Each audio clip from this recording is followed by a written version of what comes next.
Bien, nos vamos a ir ahora a España.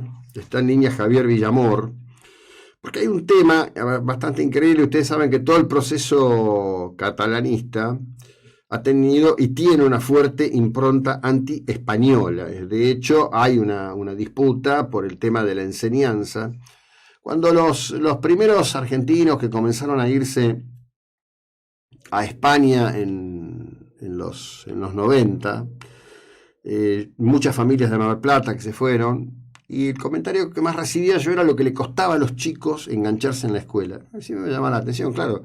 Lo que nadie me decía era que los pibes en la escuela tenían que escuchar a los profesores, maestros hablando en catalán. Así que esto se llama inmersión cultural. Bueno, parece ser que hay cuestiones que tienen que ver con eso que Javier nos va a ayudar a entender. Javier, buen día, ¿cómo estás?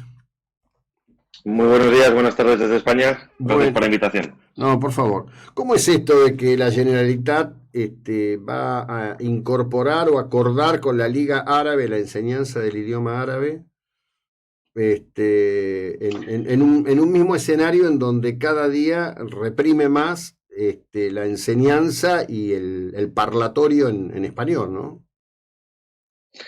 Exacto, la noticia en sí no tendría mayor repercusión. Es normal que las instituciones públicas o políticas tengan acuerdos con otras civilizaciones, culturas, países para la promoción o la relación cultural. El problema, como bien estabais comentando ahora, es que hay una persecución, por mucho que la nieguen, oficial del español y de todo lo que signifique España y lo español, o al menos lo que ellos consideren el español, que siempre lo asocian a Castilla, como si Cataluña no fuera España. Había una persecución lingüística en las escuelas. Recientemente había una sentencia del Tribunal Supremo que obligaba al mínimo de la enseñanza del 25%, mínimo. Estamos hablando de que ni siquiera en una parte de España se enseña el español, Ujú. eh, y entonces eso causó mucho revuelo, porque ni siquiera se está haciendo, se persigue a los alumnos que hablan español en las escuelas, con funcionarios que vienen a ser como comisarios políticos, que estén atentos de que se hable catalán, exclusivamente catalán. Y claro, en mitad de toda esta tormenta llega la noticia de que la consejera de Exteriores de Cataluña ha cerrado recientemente un acuerdo con la Liga Árabe en Túnez para la promoción del árabe. Claro, Ujú. entonces nos encontramos en esta tesitura casi de manicomio o neurótica en la que se está persiguiendo el idioma que no solo une a todos los españoles, que somos 46 millones, sino que nos une con todo Hispanoamérica, que somos 600, para la promoción del árabe, que, repito, independientemente de lo que es, que es un hecho positivo, también tenemos en cuenta la situación sociológica de Cataluña, que son más de medio millón de musulmanes, o al menos de origen árabe, marroquí. Por lo tanto, es cierto que es una población importante, pero, repetimos, se está persiguiendo lo cristiano, lo español, que también recordemos que hace tiempo se expulsó todo lo que tenía que referente con el cristianismo de lo público, pero se incentiva o se fomenta todo lo que está relacionado con el mundo musulmán, ¿no? Esto lo entronca con esto que se está llamando, pues, inmigración de sustitución, llamada oficialmente por la ONU, en la que de una manera paulativa y parece que sin llamar mucho la atención, pues obviamente se está dando la vuelta a las culturas originarias, o al menos lo que se considera europeas, ¿no? Esto es un hecho claro y evidente, que se empieza por Cataluña, pero que me temo que se expandirá por el resto del país. Bueno, de hecho habría que ver, ¿no? Porque las últimas elecciones han demostrado que hay un hartazgo. Creo que la elección de Valencia en ese sentido es muy ilustrativa. Valencia parecía que era la próxima Cataluña, y la respuesta de la gente ha sido en las urnas muy contundente, ¿no?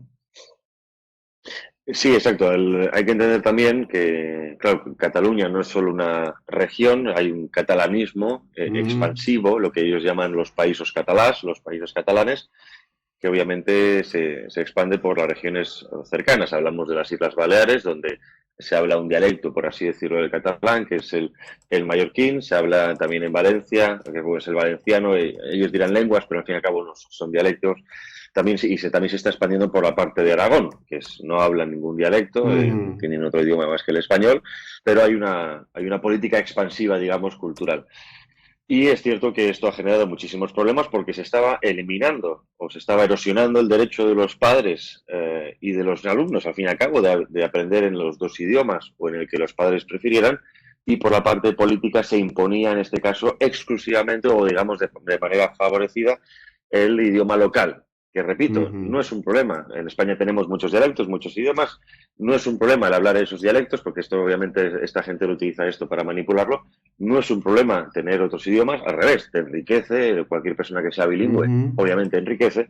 El problema es que estás condenando a una parte de tu población a no comprender un idioma que, repito, prácticamente es el segundo idioma más importante del mundo, sin contar el chino, que solo se habla en China, ¿no? Entonces, es una forma de castrar, de limitar la potencialidad de muchas personas que con el objetivo, repito, que estamos viendo de crear unos 17 reinos de taifas, ¿no? Volver casi a la Edad Media española, en la que prácticamente ninguna región se entienda entre sí. Estamos hablando de esta potenciación de las comunidades autónomas, que en origen son entes exclusivamente administrativos, pero que hemos visto desde hace 40 años, desde la Constitución del 78, cómo progresivamente se están constituyendo casi en entes políticos e independientes, en lo que prácticamente podría ser casi estados-nación. Y eso hace que se enfrenten a los españoles ya no solo por idiomas, sino por culturas, historia, manipulación de la historia, etcétera, etcétera.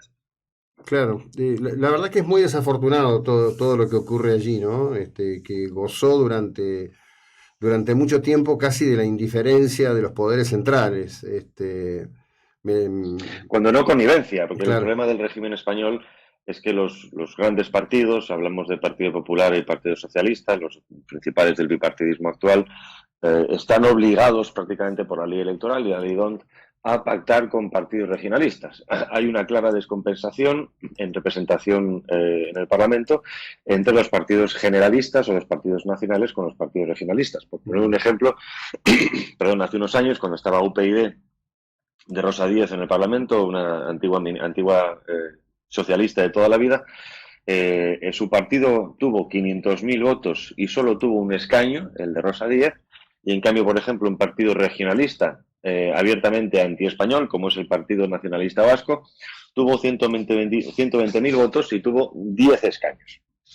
Y esto, pues, obviamente lleva a lo que lleva, a que la política nacional esté en manos de partidos regionalistas, como por ejemplo también hemos visto ahora en este gobierno de Pedro Sánchez, que prácticamente dependía principalmente de partidos como Esquerra Republicana de Cataluña Ujú. y Bildu de País Vasco, que son partidos abiertamente hispanófobos en contra de la unidad de España y que trabajan por y para la separación de esos terrenos de la unidad nacional. Cosa que, por otra parte, muchos se preguntarán y muchos oyentes se preguntarán con razón la pregunta que nos hacemos muchos de qué narices o cómo se puede permitir en un Estado democrático unitario un partido que abogue abiertamente por la ruptura nacional.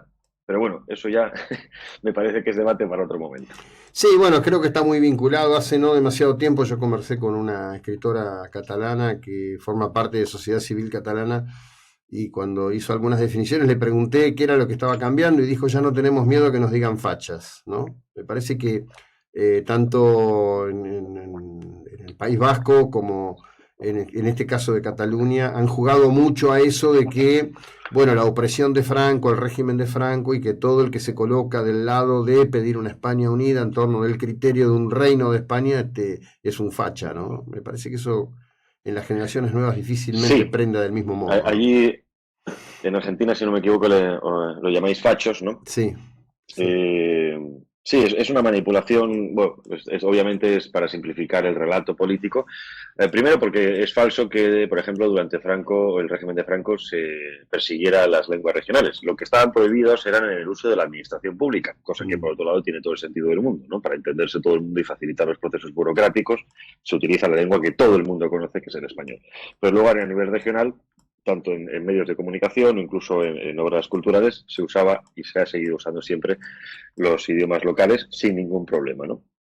Pero en cambio, por otro lado, es cierto que, bueno, España, quizá por eso lo podemos conocer como la teoría del péndulo, es decir, vienes de un régimen concreto y obviamente el siguiente seguramente sea de signo contrario. España venía de un régimen de 40 años nacional conservador, de base cristiana católica, y obviamente pues el régimen actual es, si no todo lo contrario, pues muy cercano, ¿no? En contraposición, por ejemplo, encontramos ahora a ciertos sociedades como por ejemplo la húngara o la polaca, Mm. en Europa, también perseguidos, por cierto, por su conservadurismo, que vinieron de regímenes comunistas y obviamente ahora la sociedad es muy conservadora y muy religiosa, ¿no?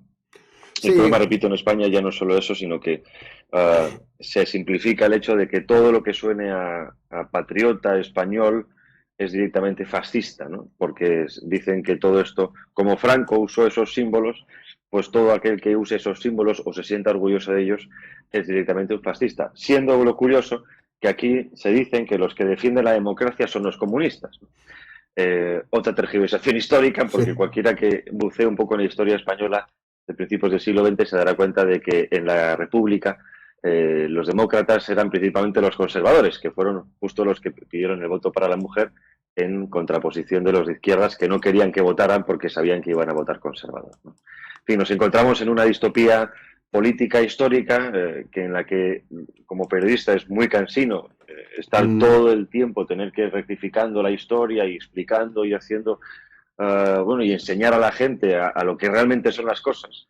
Esto obviamente a España lo lastra, ¿no? De tener unas fuerzas, sí, que si un país está continuamente luchando contra sí mismo, es muy difícil que haga algo, ya no solo por el bien de común, sino por el bien de toda la población del mundo, ¿no? Es decir, oye, obviamente España es un país importante y podría aportar muchas cosas al mundo si se olvidara de estar pegándose continuamente. Lo mismo en Argentina, en fin, ya sabemos que favorecer el disenso interno facilita que una nación no pueda avanzar.